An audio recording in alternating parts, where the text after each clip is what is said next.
Hello, today I wanted to do my November wrap-up. It is getting to the end of the day, so I'm hoping I'll make it before it gets too dark. I finished 5 books in November. I did read some more because there are some books I'm reading a little bit in every day that I haven't finished yet. So today I'll just talk about the books I did finish. The first book I read was Klara and the Sun by Kazuo Ishiguro. And this book I read at a reading retreat / book club.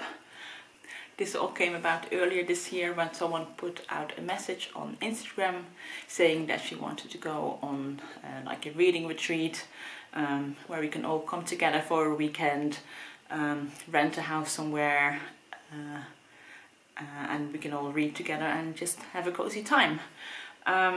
So, you know, I thought that sounded like an actual dream, and I signed up. So we all got together in the beginning of November in this old farmhouse in the Belgian Ardennes.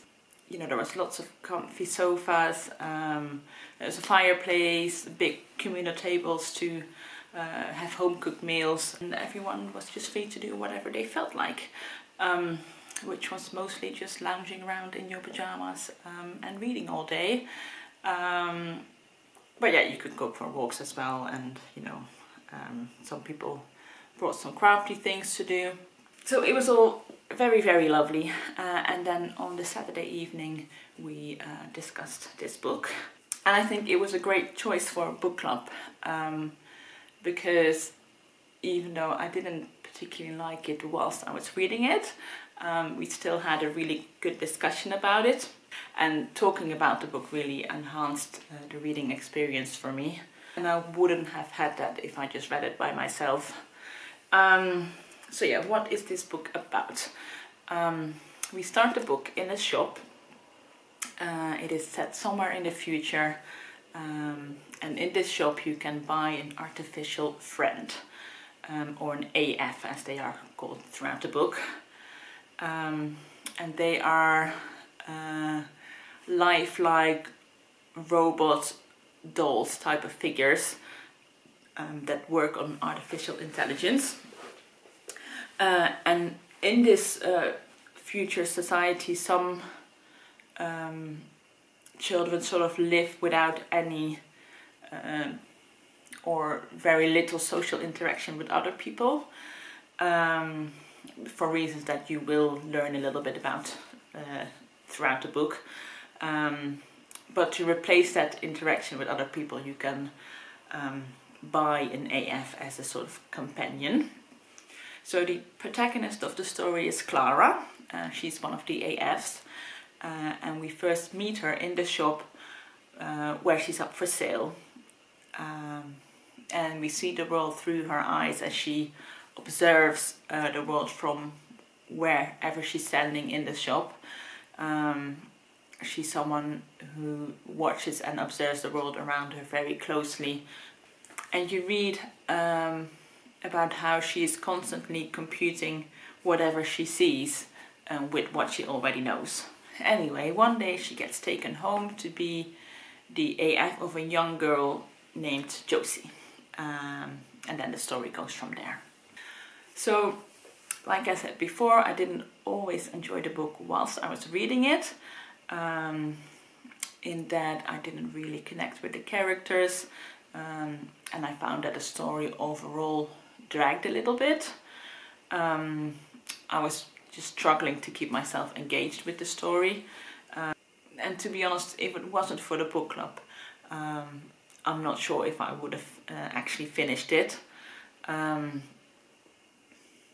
But, you know, having said that, I could still appreciate the writing skills in this book. You know, writing is a craft, and Ishiguro is definitely an author who has honed that craft. There's a quality to this book that is very deliberate and very thought through. Some things might seem a bit insignificant to the story or even a bit random. But then the more you think about it, the more it all connects and it all falls into place. And I think discussing this book with a book club was great because we all picked up different things from the book, and we all had different things to bring to the discussion. And the more we sort of discussed it, the more we delved deeper into the book, you know, uncovering different layers and connecting all the different dots. So yeah, I know I'm keeping it a little bit vague because I don't want to get too much into the specifics of the book. And I think the enjoyment of this book comes not necessarily in the plot or the reading itself, but more in the thinking about it, and how, you know, discovering different themes and different elements of the book enhances the story as a whole, and it has this, you know, cumulative effect. So it's a book I would find hard to recommend because I know it won't be for everyone, and it isn't always very accessible, but I do think it is a book that if you put some effort into it, it is definitely a rewarding book. The next book I read was Invisible Women, Exposing Data Bias in a World Designed for Men by Criado Perez. And in this book the author collects different examples from around the world on how the world around us is designed for men, and how that could put women at a disadvantage or even put them in danger. And she does this with a wider range of topics. For example, how seatbelts are tested with crash test dummies that are based on male anatomy, how in medical science treatment and medications are often only tested with male subjects, how the way a career trajectory works in lots of different fields of work, and doesn't really take into account taking time off work to have babies or things like breastfeeding. So yeah, lots of different topics, and loads of these I was already sort of aware of, but definitely not all of them. And it was very impactful to see them all put together. What I found a shame though is that to me it didn't really feel like it went any further than that. It just sort of ended up being a summary of different ways that the world we live in today is built for men. And like halfway through the book I sort of got the gist of what the author wanted to say with this. And for a book this size, I wanted just a bit more than just example after example after example, you know, statistic after statistic. So definitely an interesting topic, and something you should be aware of, but as a book I found it a little bit disappointing. Then I read The Dictionary of Lost Words by Pip Williams, which we read for our Instagram book club this month. And to be honest, it wouldn't be a book I would have picked up if it wasn't for the book club, because it gave off this sort of generic dime a dozen historical fiction vibes, which isn't usually my thing, but I ended up really enjoying it quite a lot. And in a way it was sort of opposite to the reading experience I had with Klara and the Sun, in that I really enjoyed this whilst reading it, but I could still very much see the flaws in the writing of this book. The book starts in the late 1800s. It's set in Oxford, and we meet a young girl called Esme. And she spends her days sort of hiding under a desk in the scriptorium, which is the place her father works. And he is a lexicographer. I'm not sure I'm saying that right, but anyway, he is working on the Oxford English Dictionary, and the scriptorium is the place where any member of the public can send words to. They would write a word on a slip and then use the word in a sentence, and Esme's father's job is to go through all these slips of paper, decide which words will end up in the dictionary, and compose the final definition of the word, and then create a dictionary. And we follow the story of Esme's life, sort of parallel to the creation of this dictionary, all the way up to 1928 when it was first published. And Esme soon discovers that there are certain words that don't end up in the dictionary, because they are either considered too crude or irrelevant. And also because they use this method of these slips of paper that people can send in, it means there's a whole demographic of people who can't send in their words because they can't write. There's one example where Esme talks to the maid that works for their family, Lizzie, and she uses the word knackered, and describes that as being tired, but not tired of not getting enough sleep, but being tired of a long day of physical work. And that would be something that's very familiar to someone who's used to doing hard labor, and maybe not so much for someone from the upper class. So throughout her life, Esme sort of collects these words she keeps on hearing in her daily life, when she talks to women and talks to people from a poorer class. And by collecting all these words, she gives a voice to people who are often unheard, and saying that their words matter as well. And this book is also set against the backdrop of the suffragette movement, and the fight for the vote for women. And it comments as well on how the poor and uneducated women were sort of still left behind at that time, and it wasn't a vote for all women. Yeah, I just really enjoyed the message behind this book, and I enjoyed the way the main character developed.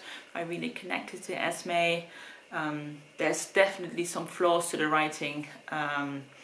In the beginning, when Esme is still a child, her voice sounds way too mature for her age, and there's also some moments in the plot that are, a bit irrelevant to the whole story in hindsight, and I felt like maybe the whole thing just could have done with another edit. But yeah, I really loved reading it, and it definitely felt like, the right book at the right moment for me. I also read The Living Mountain by Nan Shepherd, and this is like a slim little nature writing book. The author wrote this at the end of World War II, but it didn't get published until 1977. And this book is focused on the Cairngorm Mountains where she lived. And what is interesting is that most books on mountains and mountaineering were written by men up till that point. And they were very concerned with the summit of the mountains and, conquering that summit. But what Nan Shepherd did was she walked in the mountains, she walked around the mountains rather than focusing on just going to the top of the mountain. And she walked there often and just the same paths over and over again until she knew them off the back of her hand. And because she was so familiar with these mountains, she really manages to capture what it was like on the mountain. I have never been to the Cairngorms, but the way she described the views, the colors, what sort of plants and wildlife you could see on the mountains, what the air felt like, and what kind of weather you could expect on the mountains. It really felt like I got to know this place a little bit.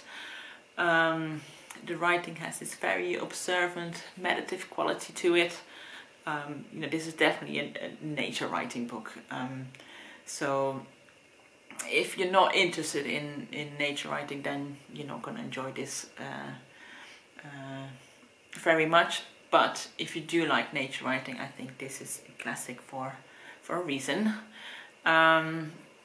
And then as a bonus, it also has an introduction by Robert McFarlane and an afterword by Jeanette Winterson, which I thought both were very much worth reading as well.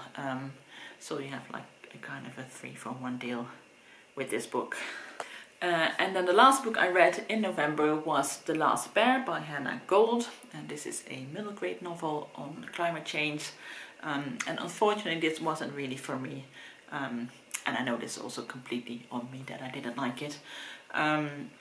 This is about a young girl named April, and she and her father moved to a small island in the Arctic Circle, and her father is doing scientific research there on the weather for about 6 months.